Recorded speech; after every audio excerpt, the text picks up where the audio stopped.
Well, I hope that as we are entering into week 5, that you feel like you are starting to understand these concepts a little more.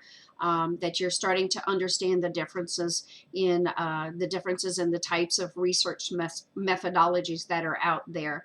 Um, I hope that things are becoming clearer. I am extremely grateful that most of you, by far the majority, probably 90% of you, have contacted me, and we have set up a Zoom call to talk about either the discussion of creating different types of methodology researches, or your topic itself. Or some of you have, we've talked about both, which is okay, which is actually good. It gives me opportunity to get to know you. Gives me opportunity to encourage you, to affirm you, to assure you, as well as it gives me opportunity to get to know and understand the topic that you're considering so that I can guide you in that. So thank you. I appreciate it. Please feel free to continue to set up those meetings and or email me if they are easier questions, more simpler, direct questions that can just be done that way. So let's start again with some of the housekeeping things and the items from this last week as we're moving along. So the first I want to say is the Turabian formatting. Are you aware that you have a source, a resource on your Canvas? First of all, I think you should have a Turabian manual by now. If not, though, at least on the Canvas, let's see, it is under the modules tab. You'll find a Turabian guide. So please be referring to that. Get your Turabian formatting down correctly now. For your footnotes, your bibliography, all of that. You want to get that down now so that when you actually start writing your paper, you have it formatted correctly. And just for your footnotes and your bibliography, you can actually copy and paste, as well as when you add to, then you know how to do it correctly. That is just very important to figure out now in this first class here.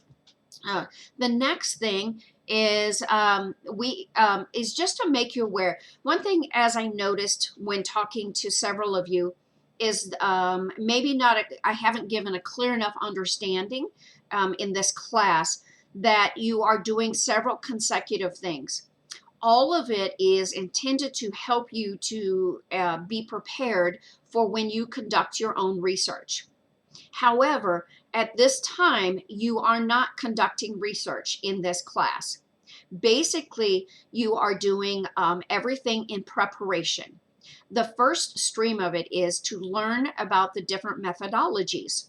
And that is a lot of your main work that you are doing right now, creating these different designs. That will prepare you to have more of an awareness and understanding of the different types of methodologies when you decide, when you go to do your own research.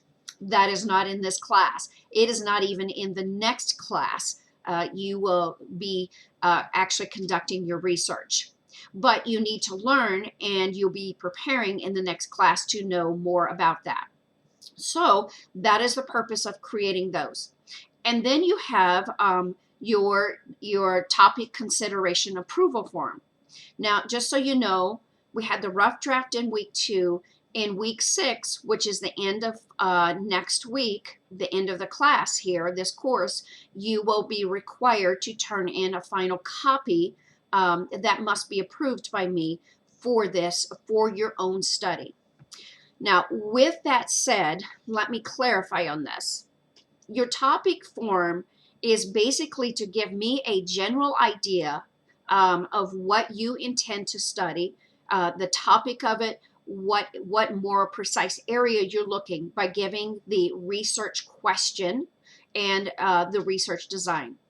Now, in the next course, so right now you're doing a preliminary idea of it. The reason you have to have an approval at the end is so that, say, if you are looking at doing counseling and you're building all of your information around counseling and the specifics of that, that you don't turn around in the next course and say, well, I decide I want to do something in engineering. That can't be done. There's too much work and preparation in this class because your annotated bibliography that you're working on building also goes towards working in your topic consideration. So say if I were to let you completely change it in the next class, you would have to scrap and throw away everything you did in your annotated bibliography.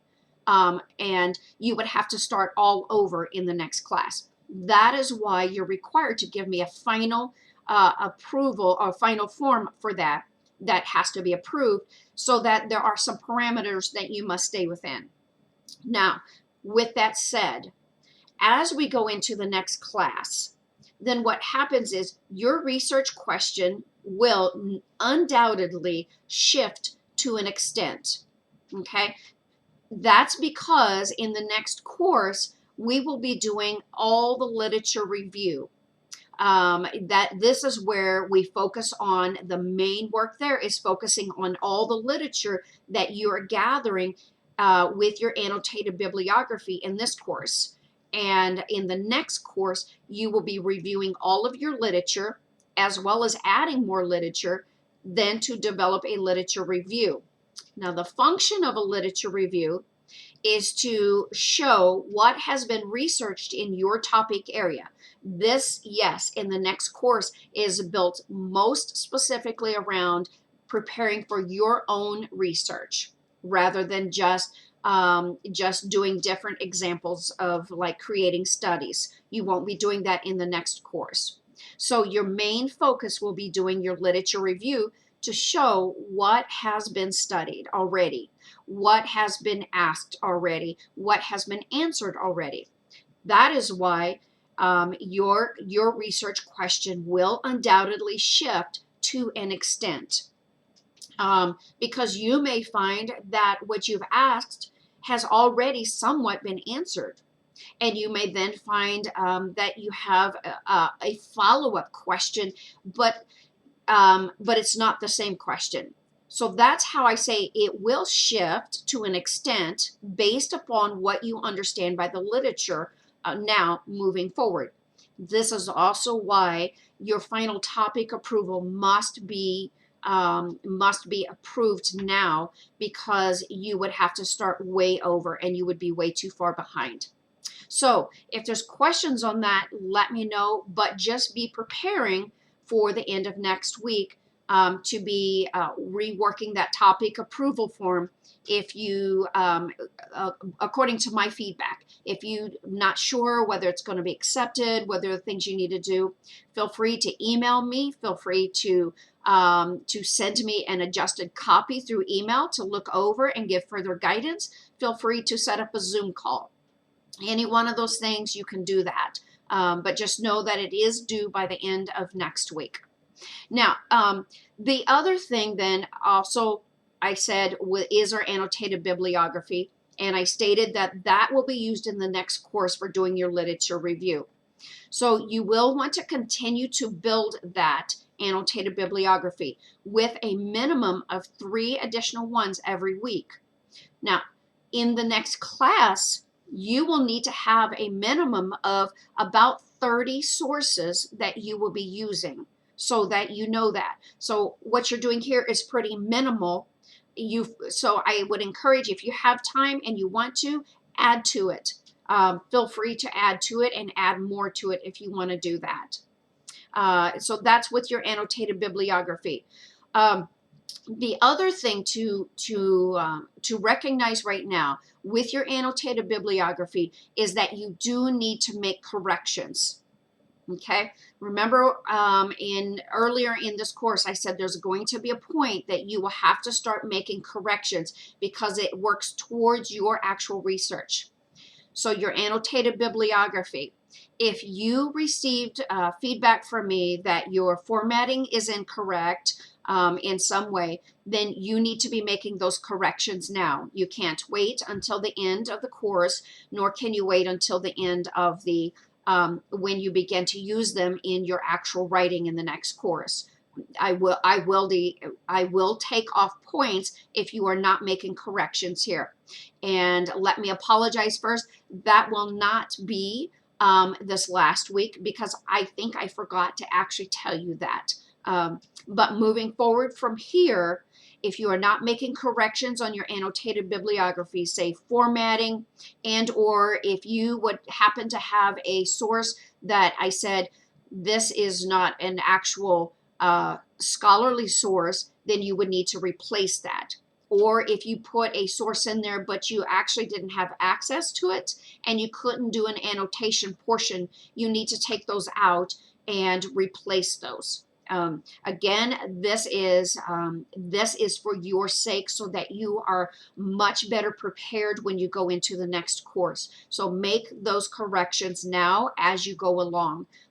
Additionally, if you make the corrections early, you're going to learn how, especially with formatting and that, and then you're going to do it correctly as you go along. Otherwise, you're going to have a lot more to correct. So, again, questions, let me know. And of course, scheduling a meeting with me, it is on the announcement page. You know, there are the office hours, as well as you will see in my general emails at the bottom. There's a link that you can click on to schedule through my Calendly scheduler that will automatically set up a Zoom call. Well, you can choose a Zoom call or a regular call. It's usually more helpful in a Zoom. And then it will automatically send you, it will schedule the Zoom call and then send you that link and let me know as well. So feel free to use that. Keep that in mind throughout all of these classes, or even in between as you may be processing and preparing for the next class, next research class. Feel free to contact me that way as well. Okay, so for this week, let's start on this week. This week, the main work you're doing is creating a mixed methods research study. So let me slow down here. I think by now most of you are starting to understand and grasp that, again, when we want to conduct a study, we must choose the methodology that works with our research question, okay? So that it will effectively answer that research question. Because I am giving you the methodology, then you have to work back the other way. You need to develop the research question that will work with that particular methodology. Okay, so that means you do not have to stay within your topic. I encourage you to, because it will help you to process, you know, for down the road for your own study, but you're not required to. So, so I encourage it to be within that same topic of what you're considering, but know that you cannot use the same research question, nor can you use the same research method and process and procedure as you do in the other studies. Those all change because of the methodology, because of specifically what you're looking for. So with that said, this week we are doing a mixed methods study, which means you are doing both. It is a research study that you're creating that will contain a quantitative portion and it will contain a qualitative portion. Okay, qualitative portion is about people's experience of a specific phenomenon that's happening. And it's a natural. We're not doing experimental, so it's natural. It's already happening. Okay, and then quantitative is we are looking to quantify something out of that. All right, so this time we're going to have a mixed. We're going to have both. Now, granted, this is a little more difficult, but that's okay. We're learning here. We're not actually doing. We're not doing the study. We're not having to do it. This is just a practice learning time here. So let's talk about mixed methods research. Now, there are 5 purposes of a mixed methods research. The first is that mixed methods can often help with triangulating. And triangulating means basically that you triangulate so that you can gain greater validity of the study that you have, to say that it is valid, and it helps to confirm results by looking at the study in two different ways. Okay, so you can gain triangulation that way. The next one is they can be complementary, which means that say the quantitative study may complement the qualitative study, or the other way around. Okay, because you're looking at them from different angles, so you can gain a greater, richer analysis of what you're looking for. The next thing is initiation, which means initiation, it isn't always intentional, but what it often does, sometimes it initiates an awareness of what is a dissonance between the two, where things are not actually lining up with things. So you can find something in that with the mixed methods. And then the last one is expansion. Mixed methods is often used because it can increase the scope of what you're actually studying. So you have those different purposes that can be in the mixed method study.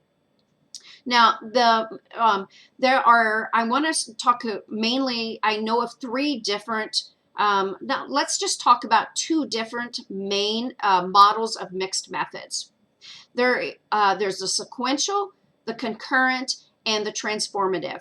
I am not going to talk about the transformative right now because of the fact that it is based on higher theoretical concepts, and they're a little difficult. So I don't think we need to even approach that in this place here. We're just simply trying to understand the basics of it. So, but let me talk about the other two, which is sequential and concurrent.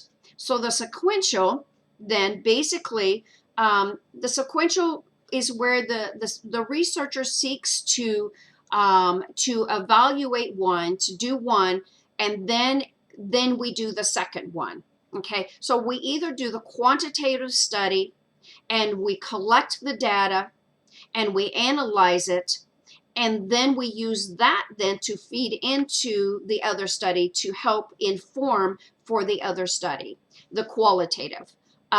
So an example of that, I found an example on that that I wanted to share with you. It's studying significant life events during college, during college of recent college graduates. So they're taking recent college graduates and they're studying their significant life events during college. So that's the purpose. That's what they're trying to do. So quantitatively, they take and they survey 500 students. Okay, so they do that. They collect all the data from that survey. They analyze all of it. And then out of that, then they choose 30 what they call exemplary students to interview. That's the qualitative part. So the survey was a quantitative. But what it does is, for the sequential, it informs them to work towards the qualitative. In other words, they looked at it, they analyzed it, and they said, okay, these 30 people would be the best ones that we could gain the richest amount of information out of them on the qualitative part. And so that's how it informed, one informed the other to then proceed. And so you first do your quantitative survey of the 500. They collect the data, they analyze the data, and then they choose 30 out of that, 30 of what they feel would be the best students to get the richest information, and then they interview those 30. And they collect the data from that, and they analyze the data from that. And then they take the analysis, the collection and analysis, and then together they interpret everything. So that's sequential. The next type model that I want to talk about is what's concurrent, obviously. That means that you could be doing a study where both are being done at the same time. One is not informing the other. All right. So an example of that is I found is an efficacy-based RCT experiment on meditation with sixth graders to help increase focus. So the quantitative study that they did was that they, let me see here, I think I put my notes backwards here. That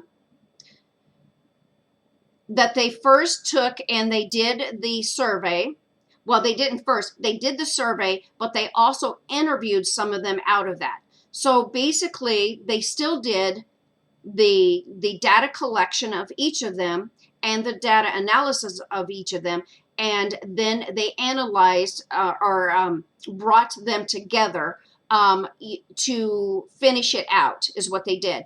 But they didn't have one inform the other. That piece is what was missing. So they were doing it together, and then they brought it together for all of their findings. So that's the difference between the concurrent, I'm getting myself lost here, the sequential and the concurrent.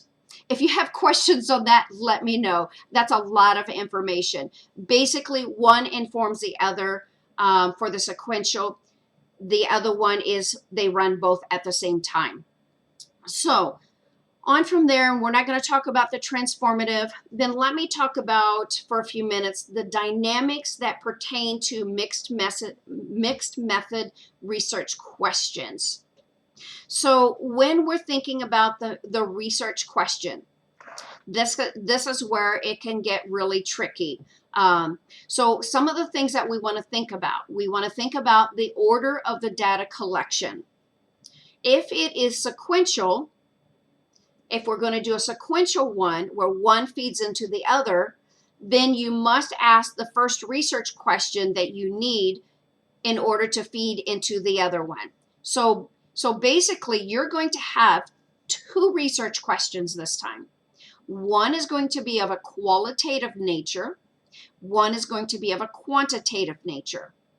So you need to determine, do you want your study to be sequential or do you want it to be concurrent?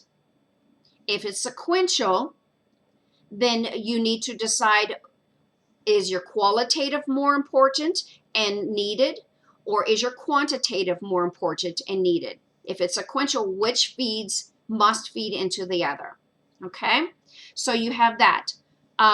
If the study is concurrent, that they're being together, and there's no sequential where one is feeding into the other, then what you look at is your qualitative more important to you, of what you're going to gain out of their experience of it, or is the qualitative, is that the quantitative is the measurement of it? So which is more important and which is weighted heavier? If one is weighted heavier, then you want that research question first. If they're equally weighted, then basically just take the general one or just have them in whichever order. So think about that. Then you want to remember to include a specific mixed methods question that addresses mixing of the data, and it can focus on the procedures or the content.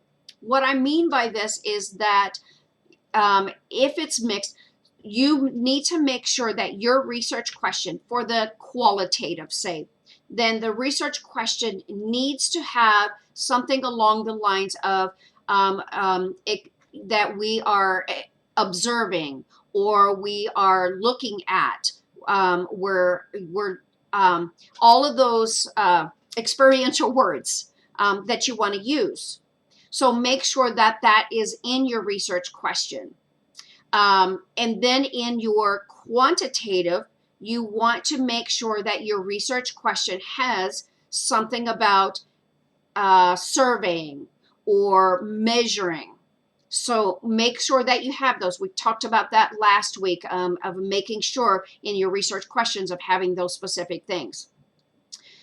let's see, the next thing you want to consider is in your research question is at what point you want to merge the strands together, the qualitative and the quantitative.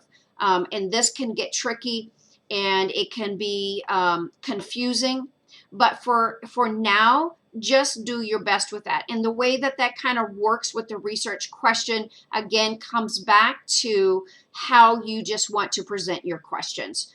You don't necessarily have to always have that in your research question, but sometimes you do. And I will give an example of that in just a few moments of a research question.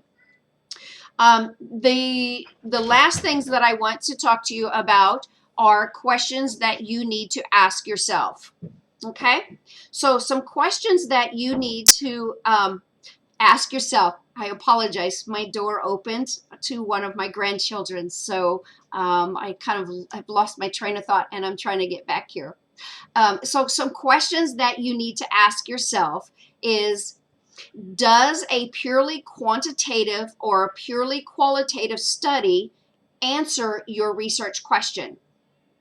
So if purely a qualitative study can answer it, or purely a qualitative study can answer it, that means you do not have a mixed methods research question. Okay, so make sure you have both of those. The next question to ask yourself then is one set of data, is it needed to inform the collection of the next set?